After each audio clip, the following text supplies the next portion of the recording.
എൻ്റെ ഇന്നത്തെ യാത്ര ചാലക്കുടി പുഴയുടെ തീരപ്രദേശങ്ങളിലൂടെയാണ്. ഇത് എറണാകുളം ജില്ലയുടെ അതിർത്തിയിലുള്ള എളവൂർ എന്ന ഗ്രാമം.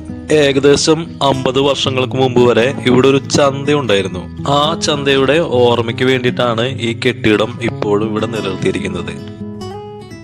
ഈ പഴയ ബിൽഡിങ്ങിന് പുറകിലായിട്ട് ഒരു കള്ള് ഷാപ്പ് ഉണ്ട്. ഈ ഷാപ്പിലേക്ക് മാത്രമല്ല കേട്ടാ, നമ്മൾ വേറെ 2 ഷാപ്പിലേക്കും പോകുന്നുണ്ട്. ചാലക്കുടി പുഴയുടെ തീരത്തായിട്ട് മനോഹരമായ ഒരു പ്ലേസിലാണ് ഈ ഷാപ്പ് ഇരിക്കുന്നത്. ഞാനിവിടെ പലതവണ വന്നു പോയിട്ടുള്ളതാണ്. നല്ല പോർക്കിറച്ചി കിട്ടും. പക്ഷെ ഇപ്പോൾ ഈ ഷാപ്പ് പൂട്ടിക്കിടക്കുകയാണ്. അവിടെ അകലെയായിട്ട് ഒരു വാട്ടർ ടാങ്ക് കാണുന്നില്ലേ, അവിടെയാണ് അടുത്ത കള്ള് ഷാപ്പ്. നമുക്ക് അങ്ങോട്ടേക്ക് പോകാം. അങ്ങനെ പെട്ടെന്ന് തന്നെ ഞങ്ങൾ അവിടെ എത്തിച്ചേർന്നു. ഇവിടെ കക്കിറച്ചി, മുയലിറച്ചി, പോർക്ക്, കൂന്തല്, അങ്ങനെ ഇവിടെ എഴുതി വെച്ചിരിക്കുന്ന എല്ലാ സാധനങ്ങളും കിട്ടും. പക്ഷെ ഞങ്ങൾ വന്ന സമയത്ത് ഈ വക സാധനങ്ങളൊന്നും ഉണ്ടായില്ല. ബോട്ടി ബീഫ് മാത്രമേ ഉണ്ടായിരുന്നുള്ളൂ. അങ്ങനെ ഞാൻ ബോട്ടിക്കറി പാഴ്സൽ വാങ്ങി. ഞാൻ പാഴ്സൽ വാങ്ങാനുള്ള പ്രധാന കാരണം, ഞാൻ നോൺ വെജ് കഴിക്കില്ല. ഇത് അമ്മച്ചിക്ക് വേണ്ടിയിട്ട് പാഴ്സൽ വാങ്ങിയതാണ്. പിന്നെ എൻ്റെ കൂടെ ഒരാളുണ്ട്, അദ്ദേഹം നോൺ വെജ് ടേസ്റ്റ് ചെയ്യാൻ മിടുക്കനാണ്. പിന്നീട് പരിചയപ്പെടുത്താം. നമ്മൾ നേരത്തെ കണ്ട കള്ള് ഷാപ്പ് എറണാകുളം റേഞ്ചിന്റെ കീഴിലാണ് വരുന്നത്.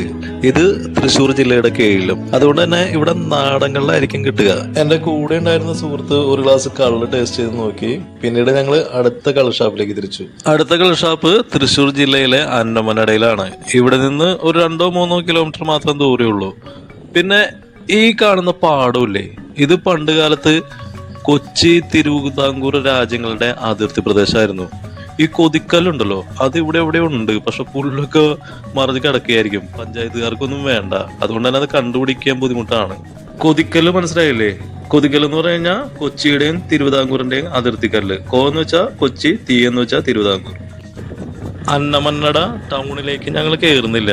അന്നമന്നടയിൽ നിന്ന് അന്നനാട്ടിലേക്കും കാടുകുറ്റിയിലേക്കും പോകുന്ന വഴിയിലൂടെയാണ് ഇപ്പോൾ പോയിക്കൊണ്ടിരിക്കുന്നത്. ഇവിടെ ചേനകൃഷി ചെയ്യുന്ന ഒരു തോട്ടം കണ്ടപ്പോൾ ഞങ്ങളിവിടെ വണ്ടി നിർത്തി.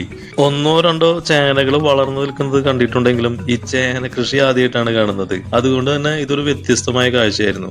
ഞങ്ങൾ കുറച്ചു നേരം അവിടെ സ്പെൻഡ് ചെയ്തു. പിന്നെ ഇതിലേക്ക് ഇറങ്ങാൻ പാടില്ല, എങ്കിലും ഒരു 10 മീറ്റർ ഞാൻ ഒന്ന് നടന്നു നോക്കി. പിന്നെ നമ്മളിവിടെ പോയിക്കൊണ്ടിരുന്ന ഈ റോഡില്ലേ, ഇതിനെ തീരദേശ റോഡ് എന്നാണ് പറയുന്നത്. അതായത് ചാലക്കുടി പുഴയുടെ തീരത്തുള്ള റോഡ്. ഇത് കിലോമീറ്ററോളം ദൂരം ഉണ്ട്. ഇതിലൂടെ ബസ് റൂട്ടൊക്കെ ഉണ്ടായിരുന്നു. ഒരു ബ്ലൂ മൂൺ എന്ന് പറഞ്ഞ ബസ്സൊക്കെ ഓടിക്കൊണ്ടിരുന്നു. പക്ഷെ കൊറോണ കഴിഞ്ഞപ്പോൾ ഈ ബസ്സൊക്കെ നിന്നു. അങ്ങനെ നമ്മൾ ആ കള്ള് ഷാപ്പിൽ എത്തിയിരിക്കുകയാണ്. കണ്ട എഴുതിയിരിക്കുന്നത് തീരദേശ കള്ള് ഷാപ്പ് എന്ന്. കാരണം തീരദേശത്തുള്ള കള്ള് ഷാപ്പ്. എൻ്റെ കൂടെയുള്ള സുഹൃത്താണ് ആ പോകുന്നത്.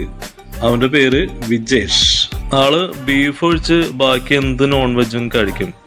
അങ്ങനെ അവിടെ കയറിയിട്ട് എന്തൊക്കെയുണ്ടെന്ന് ചോദിച്ചു. മുയലിറച്ചി ഉണ്ട്, കളകുണ്ട്, അതായത് ടർക്കി. അങ്ങനെ അവനൊരു ടർക്കി ഓർഡർ ചെയ്തു.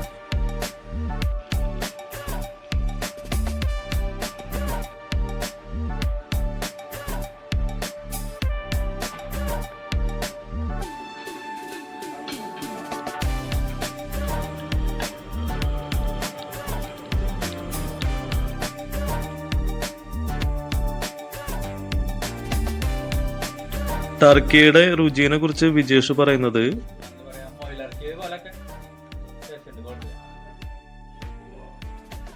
പച്ചമുളക്, സവാള, മസാല, മുളക്, പച്ചമുളക്, കറിവേപ്പില, കുരുമുളക് പൊടി.